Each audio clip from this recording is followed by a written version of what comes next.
Hey guys, Kenny here.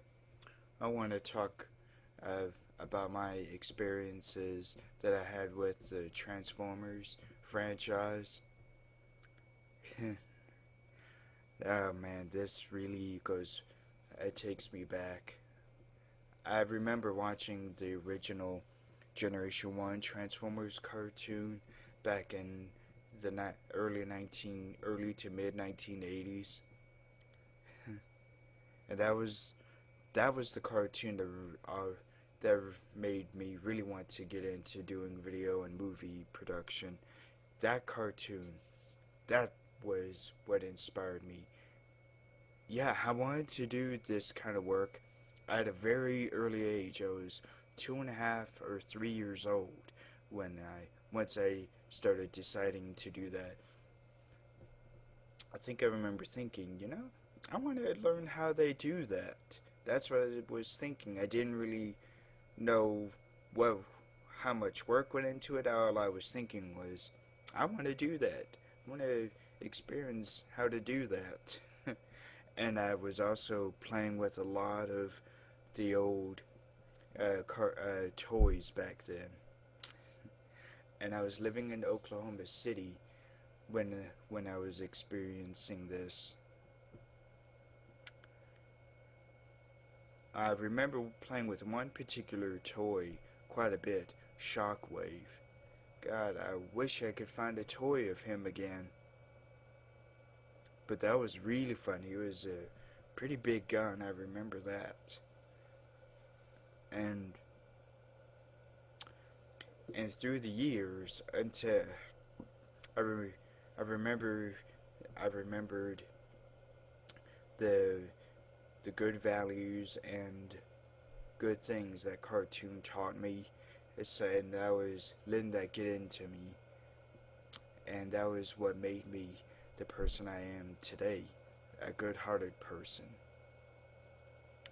And then the next time I experienced Transformers was in 1994 when Generation 2 started. And I got a lot of the toys back then as well. The the way the cartoon was done, it could have been done a little better. I still enjoyed it. The only problem was that they kept showing up cartoons from the 1980s cartoon. They may have done some for Generation 2, but it was mostly Generation 1, and it was kind of annoying to me seeing that cube thing move around. I was like, this is too busy looking. And then I saw Beast Wars. That was the last cartoon I was watching of it.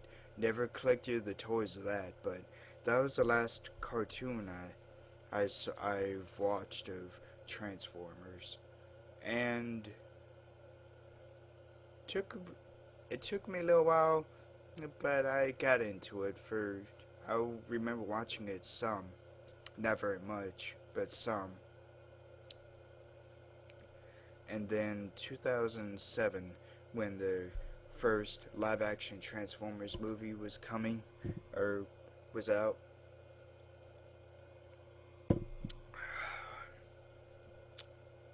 that was almost like a wet dream. Oh, I loved seeing that on the big screen. The action was amazing. The story may not have been very good, but I loved the action. And I remember also uh, knowing that there would be a live action movie uh, 2 years ago, 2 years before. So I was keeping up with how the production was going on that particular Transformers back in 2005 when I was keeping up with a pre-production. So I was keeping myself in the loop of how it was going. So that was really fun. I loved doing that. And then I got the DVD, the 2 disc DVD in probably 2000. I think it got in 2007. So I watched that a lot in uh, before Revenge of the Fallen was out. And Revenge of the Fallen, um, I know that's not a very good movie. It really isn't good very much at all, but it's a guilty pleasure. I do enjoy watching it if I want to just kill time. Um, I don't know if I think there was more action in this, but it was kind of the wrong action. Some of it was the wrong action. And then there were needless moments that had nothing to do with the story. A dog humping another dog, the mom eating these little brownie things that ended up being reefer, I think. So she was going, woo! She was all stoned, running around acting like a nut. And then they talked to this big plane or jet rope. Either, I think an Autobot, but he was originally a Decepticon. And then he had this parachute kind of fart out of him. I was like, well. And the character, I can't remember his name, played by John Turturro. He could have been written out, but he was important for one particular moment when he was telling Sam Witwicky about the symbols that Sam has been seeing. That was the only time that John Turturro's character was really important in Revenge of the Fallen. He could have, and in my opinion, he could have not been in the rest of the movie after that.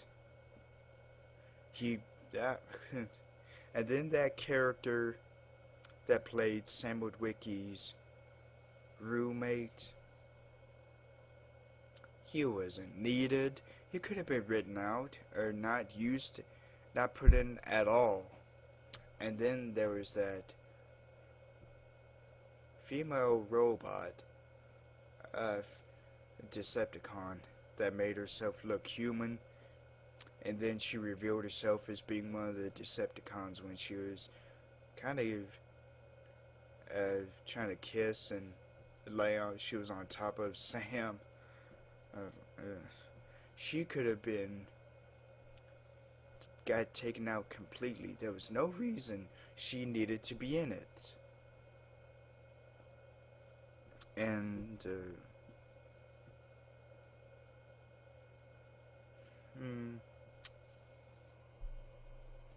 and then what was the point of seeing Devastator and these little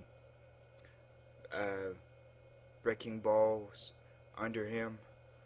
We saw, and you look up and there looks like little boys and like some of the guys' junk, and I'm like, oh, that didn't need to be in there.